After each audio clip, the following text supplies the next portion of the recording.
5 jalan yang paling menakutkan di Sabah. Sabah juga dikenali sebagai Sabah Negeri di bawah Bayu. Ialah salah satu negeri dalam Malaysia yang terletak di bahagian utara Pulau Borneo. Ibu negeri Sabah ialah Kota Kinabalu, yang dahulunya dikenali sebagai Jesselton.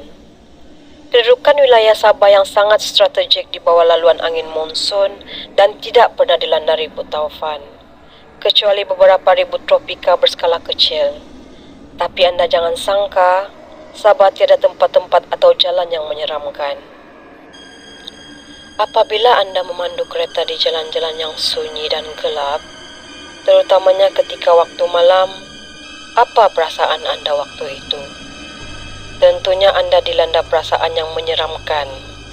Lebih-lebih lagi jika anda memandu berseorangan. Berikut adalah perkongsian dari seorang warga Sabah mengenai pengalaman beliau ketika memandu melalui jalan raya di beberapa kawasan di sekitar Sabah.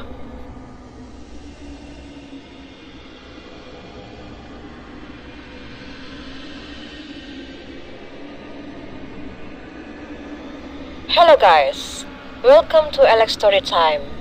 Saya harap kamu sudi support, bagi saya semangat untuk teruskan channel saya. Saya harap kamu sudi subscribe, share, dan like. Saya sangat hargai kebaikan kamu dan semoga kamu sentiasa dimurahkan rezeki. Dan bagi mereka yang sudah subscribe channel saya sangat berterima kasih. Nomor 1, Jalan di Bukit Melinsung, Papar. Sudah agak lama peristiwa ini berlaku. Ia terjadi pada tahun 2003 sekitar pukul 4 pagi. Selepas habis aku dan kawan-kawan aku melepak di Kota Kinabalu, kami pun pulang dengan menaiki kereta Toyota Hilux. Di bahagian bumbung kereta yang kami naiki itu ada dipasang spotlight. Ketika itu, aku memandu dengan agak laju kerana tidak banyak kenderaan yang lalu lalang pada waktu itu. Apabila sampai di puncak Bukit Melinsung, tiba-tiba di hadapan kami kelihatan ada orang melambai-lambai tangan cuba untuk menahan kereta kami. Aku dapat melihat dari jauh disebabkan spotlight yang terang dari kereta kami. Aku menekan brek dan perlahankan kereta. Kawan aku yang tengah tidur waktu itu terus terbangun apabila aku memperlahankan kereta tadi. Dalam keadaan mamai, dia bertanya, "Kenapa tiba-tiba perlahan saja nih?"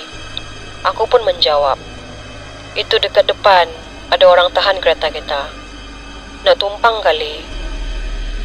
Aku memandu kereta dengan perlahan sambil menghampiri orang itu.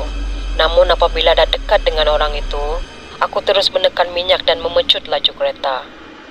Kawan aku kehairanan melihat tingkah laku aku lalu bertanya kenapa aku tidak tumpangkan orang itu tadi. Aku menjawab, "Masa orang tu melambai-lambai tahan kereta kita tadi? Kau ada nampak tak tangan dia?" Aku sendiri pun tak nampak tangan dia keluar dari lengan baju tangan panjang yang dia pakai itu. Sudahlah, baju dia tu pun lain macam pakai jubah hitam dan bertutup kepala. Muka dia pun aku tidak nampak tadi. Kau nampak muka dia?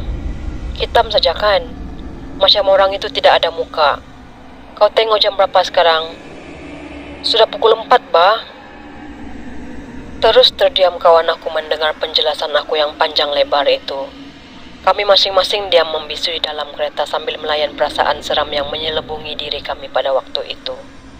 Sampai sekarang kami tidak tahu siapa atau apa yang coba menumpang kereta kami pada malam tersebut. Nomor 2, Jalan Ranau, Kota Kinabalu.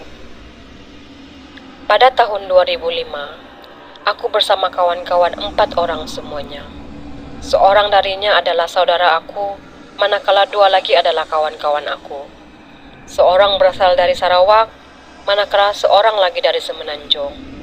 Kami berempat semuanya menaiki Mitsubishi Pajero dan dalam perjalanan balik ke Kota Kinabalu. Hari itu, bukan aku yang memandu kereta tetapi saudara aku yang memandu. Masa sudah hampir ke pukul 11 malam ketika itu. Sampai sahaja di kawasan Bundu Tuhan, aku pun membuka tingkap kereta kerana ingin merokok. Ketika aku sedang syok menyedut asap rokok, tiba-tiba aku terdengar suara perempuan ketawa mengilai di atas bumbung kereta yang kami naiki. Pada mulanya, bunyi itu kedengaran seperti berada jauh dari kami. Tapi lama-kelamaan, bunyi suara mengilai itu kedengaran seperti semakin dekat. Akhirnya, bunyi suara perempuan mengilai itu kedengaran seperti berada betul-betul di atas bumbung kereta kami. Aku serta-merta membuang rokok yang masih tinggal separuh dan terus menutup tingkap kereta. Suara perempuan mengilai itu masih ada, namun kami semua diam sahaja sambil dengar suara ketawa mengilai itu di atas bumbung kereta. Semakin laju kereta yang dipandu oleh saudara aku ketika itu, aku bertanya kepadanya, adakah dia juga dapat mendengar suara mengilai itu? Tapi dia pula menjawab dengan memberikan soalan. Suara apa itu? Itu macam suara Pontianak. Mungkin dia terbang atas bumbung kereta kita, aku jawab. Aku mengingatkan saudara aku supaya tidak memandu terlalu laju, kerana aku dapat melihat dia seperti tidak dapat lagi mengawal perasaan takutnya ketika itu. Manakala kawan-kawan yang berada di tempat duduk belakang pula tidak lagi menyandar ke kerusi. Kedua-dua mereka semakin rapat ke hadapan. Sepanjang perjalanan kami hanya diam mendengar suara mengilai itu, dan suara itu hanya hilang selepas kami menghampiri sebuah kawasan perkampungan. Nombor 3. Jalan Kota Blud, Ranau. Cerita ini pula berlaku pada tahun 2006. Semasa kejadian aku memandu kereta Proton Wira 1.5 yang ketika itu. Kereta Wira itu baru saja berumur 2 bulan. Dari Kudat, aku ikut jalan pintas menuju ke Jalan Ranau melalui Kota Blud. Pada masa itu, aku bersama dengan 3 orang kawan dari Semenanjung. Lebih kurang pukul 10 malam ketika masih lagi memandu. Keadaan jalan itu sangat sunyi. Seingat aku, hanya ada 3 buah kereta yang lalu. Sangat sunyi perjalanan kami, sehinggalah sampai ke jalan yang menaiki bukit. Tiba-tiba kereta Wira yang kami naiki itu semakin perlahan. Maka dengan segera aku menekan clutch dan freekan gear kereta. Namun tiba-tiba saja enjin kereta yang kami naiki itu mati. Aik, kereta ini baru pakai 2 bulan. Baru lagi, takkan dah rosak kot? Aku bercakap sendirian. Kawan-kawan aku mula bertanya, kenapa enjin mati? Aku cuma menasihati mereka supaya membaca apa-apa sahaja ayat Quran yang dihafal. Seorang kawan tu pula Christian. Aku suruh juga dia baca apa-apa doa dari Bible. Selepas itu, kami diam sejenak. Masing-masing baca doa apa-apa yang rasanya patut. Selesai saja berdoa, aku cuba untuk hidupkan kembali enjin kereta. Dan dengan mudah enjin kereta itu hidup semula. Kami pun teruskan perjalanan sampai sana Ranau dan tidur di sebuah hotel. Rasa hairan dengan kereta itu, kerana baru dan sebelum ini tidak pernah buat hal. Tiba-tiba buat hal di tengah-tengah hutan. Nombor 4. Jalan Membakut, Bin Suluk, Kuala Penyu. Menurut cerita kebanyakan orang, sepanjang jalan Membakut Bin Suluk Kuala Penyu keras dan berpenunggu. Tetapi setakat ini, aku tidak pernah lagi jumpa apa-apa yang pelik. Tapi kejadian aneh yang aku pernah alami terjadi berdekatan dengan Jalan Melinsung, berdekatan dengan bukit. Kononnya ada peninggalan istana berdekatan dengan kawasan Kinarut.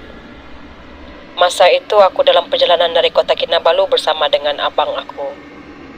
Kejadian ini berlaku pada tahun 2007 pada waktu malam. Malam itu lebih kurang dalam pukul 10 malam. Hujan renyai-renyai dan pada ketika itu aku yang memandu. Ketika itu, aku cuma memandu perlahan iaitu pada kelajuan 60 km sejam sahaja. Kerana aku tengah berbual dengan abang aku, ketika sampai di kawasan bukit itu, iaitu berdekatan dengan Seleko, apabila naik sahaja kawasan bukit itu, tiba-tiba saya nampak satu makhluk di tepi jalan di tapak yang kononnya istana itu pernah terbina. Makhluk itu kelihatan agak besar, lebih besar daripada manusia. Badannya dipenuhi dengan bulu berwarna coklat kemerahan dan sedang duduk mencangkung.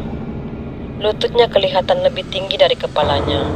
Telinga dia pula panjang tajam. Aku pun terus perlahankan kereta dan tinggikan lampu kereta. Aku bertanya kepada abang aku, kau nampak tak apa benda yang di depan kita itu? Dia menjawab, lain macam saja itu benda. Aku perlahankan lagi kereta yang kami naiki. Ketika kereta kami semakin mendekati makhluk itu, aku bertanya lagi kepada abang aku, "Mau berhenti tengok kah?" "Kau gila?" jawab abang aku. Lama-kelamaan kami semakin dekat dan semakin jelas makhluk itu kelihatan. Tapi makhluk itu duduk membelakangi kami. Kami teruskan perjalanan kami. Apabila kereta lalu di tepi makhluk itu, rupanya tidak dapat dilihat dengan jelas. Tapi ia kelihatan seperti anjing dengan lidahnya yang terjelil panjang keluar. Nombor 5. Jalan Tenom, Sipitang. Keadaan Jalan Tenom Sipitang sangat sunyi, malah tiada kawasan perkampungan sepanjang jalan tersebut. Namun begitu, aku tidak pernah lagi diganggu. Tapi keadaan dan persekitaran jalan itu memang sangat menyeramkan. Apabila melalui jalan itu, aku akan rasa lain macam. Aku terasa seperti ada sahaja mata yang memerhatikan aku sepanjang jalan tersebut.